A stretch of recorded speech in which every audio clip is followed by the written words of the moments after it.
the pact that froze an economy. It was signed with relief rather than celebration. Pens moved, hands shook, cameras flashed, and in that moment, Europe believed it had saved itself. The agreement promised stability, discipline, and calm, but what it truly delivered was stillness, and stillness in an economy can be fatal. To understand why this pact mattered, we must return to a period of relentless crisis. Markets lurched from one shock to the next. Governments borrowed to survive. Confidence thinned with every emergency summit. Something had to stop the bleeding. Leaders agreed that uncertainty itself had become the enemy if they could lock the system in place. Perhaps it would heal. The first reveal lies in the Pact's core promise. Budgets would be constrained, debt levels capped, spending paths fixed years in advance. In theory, predictability would restore trust. Investors would see discipline. Citizens would see responsibility. The economy would breathe again. What few consider was what happens when flexibility disappears with fear. The second beat followed as the rules took effect. Governments adjusted immediately. Projects were delayed. Hiring froze. Emergency measures became permanent ceilings. What had once been guidance hardened into obligation. Deviating from the pact was framed not as adaptation, but as failure. Stability became synonymous with immobility. At first, the calm felt reassuring. Markets steadied. Headlines softened. But beneath the surface, growth slowed. Innovation stalled.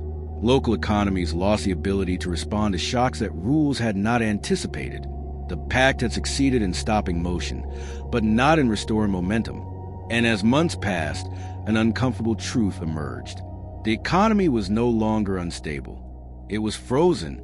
The freeze spread unevenly, revealing its costs in fragments rather than headlines. Regions already weakened by crisis felt the rules tighten first. Public investment slowed to a trickle. Maintenance was postponed. Temporary measures became structural limits. What had been designed to prevent excess now prevented recovery. As the reveal deepened, economists noticed a troubling pattern. The pact treated all downturns as failures of discipline rather than shocks requiring response. Automatic stabilizers were weakened. Emergency spending required negotiation rather than action. By the time approvals arrived, damage had already compounded. The system moved, but only backward. The conflict surfaced when unexpected crises struck. Natural disasters, supply disruptions, and sudden unemployment spikes demanded rapid intervention. Governments appealed for flexibility. Committees debated. Deadlines passed. Aid arrived late and smaller than needed. Citizens experienced the pact not as protection, but as abandonment enforced by rule. Political tension grew as leaders blamed one another for stagnation. Some argued the pact was being applied too rigidly. Others insisted any flexibility would invite chaos. The debate hardened into ideology: stability versus growth, discipline versus adaptation. Meanwhile, economies drifted sideways, trapped between fear of movement and cost of stillness. The buildup intensified as private investment retreated. Businesses hesitated to expand in environments where public support could not respond to downturns. Innovation slowed. Risk-taking declined. The economy obeyed the rules perfectly and suffered for it. Compliance replaced confidence. By now, the realization spread quietly through policy circles. The pact had achieved its narrow goal. Deficits stabilized. Debt paths flattened. But vitality had drained away. The agreement had locked behavior in place without accounting for change.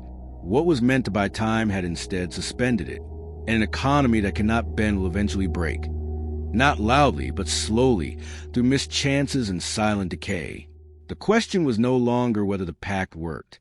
It was whether Europe could afford a system that mistook immobility for safety. The pressure reached its peak when growth stalled across multiple regions at once. Not collapse stalled, output flatlined. Employment lingered just above crisis levels. Young workers delayed entering the labor market. Entire sectors survived without advancing. The economy did not fail. It simply stopped moving forward. The conflict sharpened as disparities widened. Regions with stronger starting positions adapted within the rules, while weaker ones fell further behind. The The Pact treated unequal conditions as equal responsibilities. Over time, this imbalance hardened into resentment. Citizens began questioning not just policy outcomes, but the legitimacy of rules that demanded sacrifice without offering recovery. Inside finance ministries, frustration grew. Officials recognized a need for targeted investment, countercyclical spending, and rapid intervention. But the Pact left little room for discretion. Any deviation risked penalties, political backlash, and loss of credibility. Caution became the default posture. Better comply and stagnate than adapt and be punished. The buildup intensified when external shocks returned. Global slowdowns reduced exports. Energy costs spiked. Supply chains fractured. Each shock required response. Each response was constrained.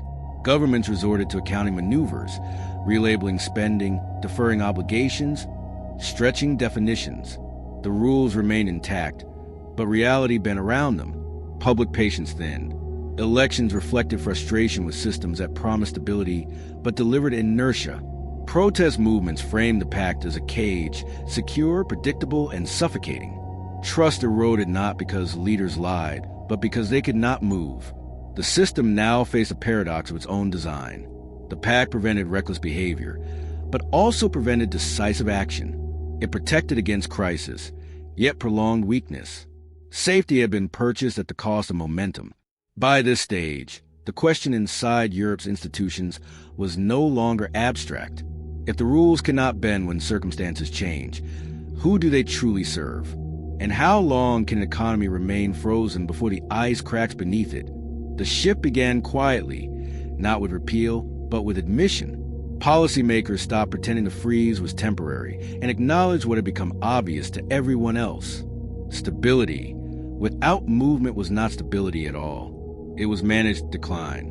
The climax unfolded when a coalition of states formally requested recalibration rather than rebellion. They did not reject discipline. They rejected rigidity. Data presented behind closed doors showed the cost of inaction measured not only in lost growth, but in lost generations.